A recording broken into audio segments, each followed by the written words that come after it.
It's Freestyle Friday. Coming in hot with quick shots of inspiration on a variety of topics.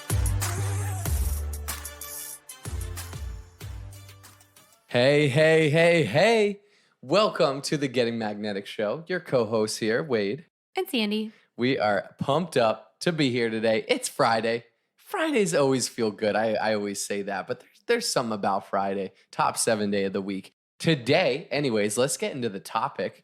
Sandy and I were talking, and we don't prepare a lot for these. We don't really have any notes or anything. We just decide on a topic. And Sandy was like, let's do it on boundaries. And I thought, you know what? That's a good idea. So we're just going to get into boundaries, how they've evolved in our lives, probably over time, where we're at with boundaries now, and what we see in our mentors and people that we look up to, and how they kind of set boundaries. So you want to kick it off, babe? So with boundaries, this is something I'm still learning. I think this is just a constant work in progress for me because I am a yes girl and I always want to help other people, but I find sometimes I do it to a fault where it's like I sacrifice things that I need, like sleep, or things I need to do for my business or my mental health to help someone else. And so what I'm learning big time is like, does this serve me? And we recently had that incredible training from Ashley Strong. And what were those 3 things? She said, if it doesn't build my Belief, mindset, okay, my belief, business, or my family or something? bank account. Bank account, yeah. So say them again. Belief, business, bank account. I think it was that. If it doesn't build one of those 3 things, like it's a no. And so that's an opportunity of growth for me to kind of learn, like, it's okay to say no. Like we have to all value our precious time that we have. And if something doesn't feel totally in alignment and like it's serving you, then it's totally fine to say like, that doesn't work. Yeah. And I think it evolves over time, right? Like when we're children and we're kids, we almost have no boundaries, right? But we do whatever we want. We chase joy, whatever makes us joyful in the moment, we go do it. Now, we also aren't independent and we don't have responsibility over our life. So as we grow responsibility, as we become independent, and there becomes, more things we need to do. We need to make a stream of income. We need to go live on our own and kind of provide for ourselves. There becomes more boundaries, and you aren't just living pure joy. I'm going to go play every single day. So for me, how boundaries have kind of played into my life, when I think about my 20s, we were having this conversation the other day. I was definitely a yes person. And I think that doesn't mean you don't have good boundaries, because I was just saying yes to adventure and to life and to exploring and to traveling and to doing things. And I kind of made this conscious decision where I was like, I realize in this decade of my 20s, I can either like save and kind of be a little more frugal and maybe buy a house in my 20s and like set myself up monetarily, or I can just say yes to everything, to a weekend trip to Iceland with the boys, or going here or there. And I made a conscious decision to just say yes to everything. So I like wouldn't trade it for anything though. But by the time I got to 30, I was like, okay, don't have a huge savings account, but I have a huge bank of memories and experience.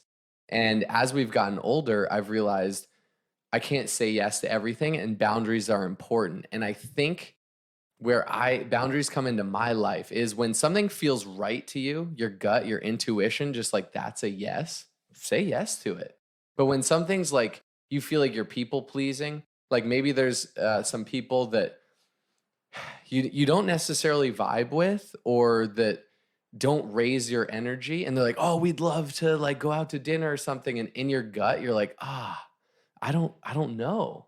You have to come back to, does this serve me and where I'm going, or am I just people pleasing and say yes to avoid confrontation or to please them because they want to go out to dinner or different things? So I've kind of realized that successful people in our life and mentors in our life, we heard this quote recently, they just say no more. They say no more to different things. And so that's something we're definitely practicing, I would say.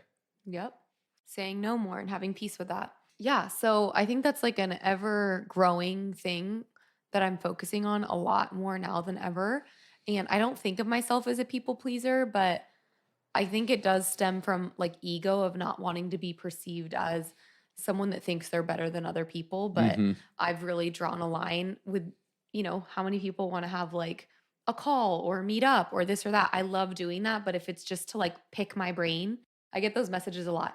I'd love to take you to lunch and pick your brain. I'm Hmm. like, what am I going to get out of that? Like, Hmm. do you know what I mean? Like, and that sounds kind of bitchy, but it's like I am so happy to connect with people, but I can't just pour Yeah. constantly. It needs to be like mutual. Like if someone's like, "Oh, like this is a little bit about me," boom boom boom, I think like we would have this incredible mutual like friendship or we could benefit off each other. Like I have an incredible network I'd love to introduce you to and I'd love to connect with you on these things. Like I'm way more open to something like that. But when it's just like, "Oh my gosh, like I want to pick your brain." I'm like, Yeah. "I don't know if that's going to serve me." The reciprocal value add, right? Yes. So true. I think that's relevant too, because recently Sandy and I were like, let's evaluate, like, okay, we're ready to level up in our business and in our specifically when we think about our income in our life. We're like millionaires in training. We're ready to go, we're ready to rock. So it's like, I want to surround ourselves with more millionaires. And that might seem superficial or materialistic, but that is a goal of mine because I think with more money, you can do more things, good or bad in the world, right? But it brings out more of who you are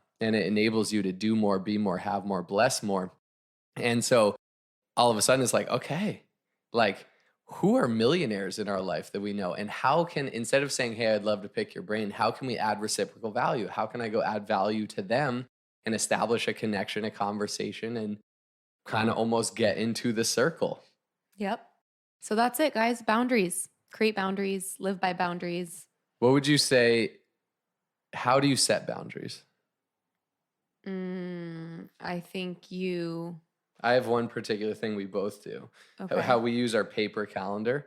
We transferred from our phones calendars, like digital, to paper, because when you have your phone on you and you always know everything on your calendar at all times, in the moment, like when someone's like, hey, let's do this or let's do that, everyone, you want to say yes in the moment, There's right? like a pressure that you have to do it right then Yeah. and there. So Mhm. now we've been like, yeah, let me get back to you on that. So everything, we don't commit to something right there in the moment unless we absolutely know we're free and we absolutely know it's something we want to do. So we say, hey, let me get back to you. Let me check my calendar. That We get wasn't home. an intentional boundary. No. That was a boundary to get off my phone more for Yeah, me. there's another boundary. That was just like, how can I spend less time on technology? And one way was to go to the OG paper calendar, which I love. Yes. Yeah, I think it's making a list of things that feel good and doing more of those things. And if something comes your way that like isn't in alignment, it's finding peace with being like, that doesn't work. Mm-hmm. And just like having peace with that. And I know it feels like a little awkward to like say no to things or I don't know, like kind of, and you don't want to do it in a way where you're like beating around the bush. Like I Right. think it's healthy to just be like, Clear is kind. yeah, clear is kind. I love that. I think we have boundaries too with our phones because a lot of our world, a lot of our businesses do work off digital, do work off online e-commerce, and we set boundaries with our phone where we go through our morning routine, and generally our phones are not involved in that, and oftentimes are in airplane mode or do not disturb until a certain point. We're like, okay, it's time to start the day or the work day, and we'll open that up because oftentimes then we're responding, right? Then we're responding to different things. So we have boundaries with our phone. And really, I think boundaries at the end of the day, it's trusting your gut, right? It's like, is this something that moves me towards the life that I'm working towards? And if not, it should probably be a no. And you see with these successful people, clear is kind. They're very clear, they're very concise, and they say no a lot. There's a few people we really want to get on the podcast that we've been in communication with that have been like, hey, super happy for you. Until you've done like 400 episodes, I would never be a guest on Getting Magnetic. And we're like, ooh, okay, I love that. Thank you for even responding. And thank you for setting a clear boundary Mhm. of what you're okay with. You know, they want to make sure that we're in this for the long haul, that we're not just posers, that we're not just amateur podcasters that are going to shut this thing down after a few episodes. They want to make sure that we're committed to building the brand and make sure that they're protecting their reputation and not aligning with being a guest on a podcast that isn't really going anywhere. So it's like, it goes both ways. And I totally respect when someone has boundaries. I'm like, ooh, okay, I have to like prove myself. I have to earn their time. So yeah, I love this topic. I think it's an area of growth that we all can grow in. For sure. Call to action, evaluate your boundaries, and maybe go set some in your life so you can do you, and you can move towards that life that you want, that person that you really want to be. I think it's a wrap. It's a wrap. Happy Friday, y'all. Only those that can see the invisible can do the impossible. So remember, you are magnetic.